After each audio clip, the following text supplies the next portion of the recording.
Bonjour et bienvenue. Aujourd'hui, on va décortiquer une loi marocaine qui a vraiment tout changé pour des milliers de personnes. C'est la loi 19.12 sur le travail domestique.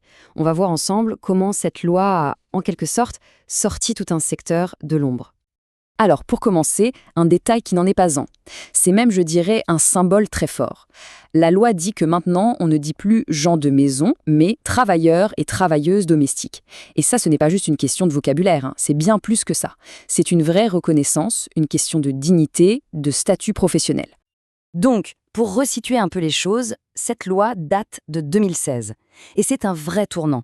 Parce que, imaginez, avant ça, il n'y avait pas de cadre légal spécifique pour le travail domestique. L'idée, c'était donc de mettre fin à cette zone grise, de sortir ce secteur de l'informel. Et pour ça, il fallait poser des règles claires, des droits, mais aussi des devoirs pour tout le monde. Ok, alors pour bien comprendre comment ça marche, on va regarder ça en 5 points clés.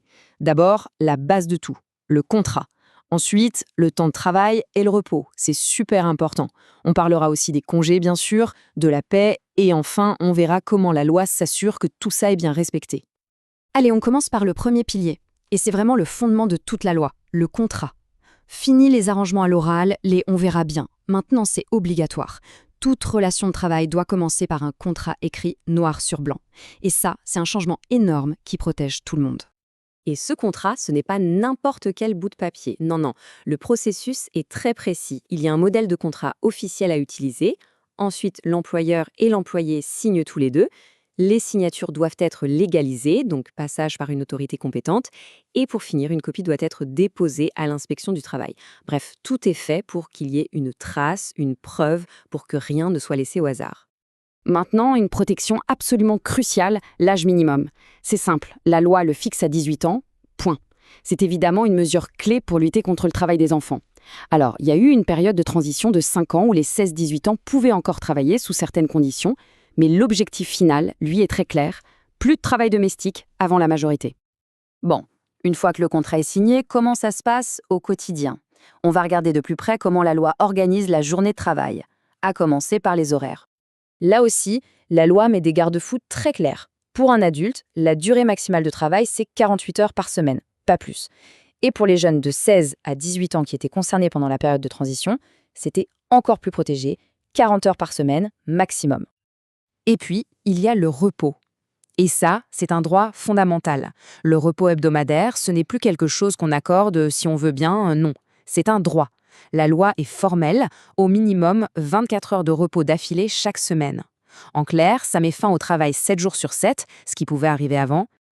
Ok, donc on a le repos chaque semaine, mais ce n'est pas tout. La loi va plus loin et parle aussi des congés payés, des jours fériés et même des absences pour des raisons familiales.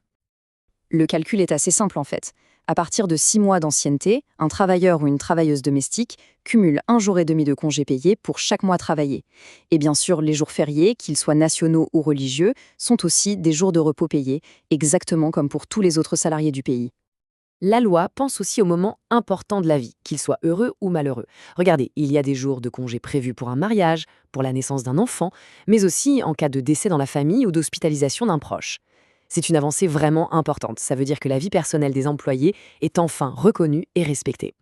Allez, on passe à un sujet crucial, évidemment, l'argent. La question du salaire, de la compensation. Alors là, la loi pose un plancher. Le salaire en espèces d'un travailleur domestique ne peut pas être plus bas que 60% du SMIC. Le SMIC, pour rappel, c'est le salaire minimum légal au Maroc pour les autres secteurs comme l'industrie ou le commerce. Donc il y a un minimum légal, un seuil en dessous duquel on n'a pas le droit de descendre. Et attention, il y a un point super important ici. Si l'employeur fournit la nourriture et le logement, la valeur de ces avantages ne peut pas être retirée du salaire. C'est en plus. En gros, on ne peut pas dire « je te paye moins parce que je te nourris et te loge ». Non, le salaire minimum en espèces, c'est une chose, et les avantages en nature, c'en est une autre. C'est une protection énorme pour éviter toutes sortes d'abus. Bon, c'est bien beau d'avoir une loi avec tous ces droits, mais comment on s'assure qu'elle est appliquée sur le terrain? C'est la question de la responsabilité et des contrôles. Et c'est notre dernier point. Eh bien, pour que la loi soit prise au sérieux, elle prévoit des amendes. Et elles peuvent être assez lourdes. Par exemple, pour les violations les plus graves, on parle là d'employer quelqu'un de moins de 16 ans ou de travail forcé, les amendes peuvent monter jusqu'à 30 000 dirhams. c'est une somme importante. Et il y a aussi des amendes, moins élevées mais bien réelles, pour des choses comme l'absence de contrat ou le non-respect du repos hebdomadaire. Voilà, en mettant en place un cadre, des droits, des protections, la loi 19.12 a été sans aucun doute un pas de géant pour la dignité et la reconnaissance du travail domestique au Maroc.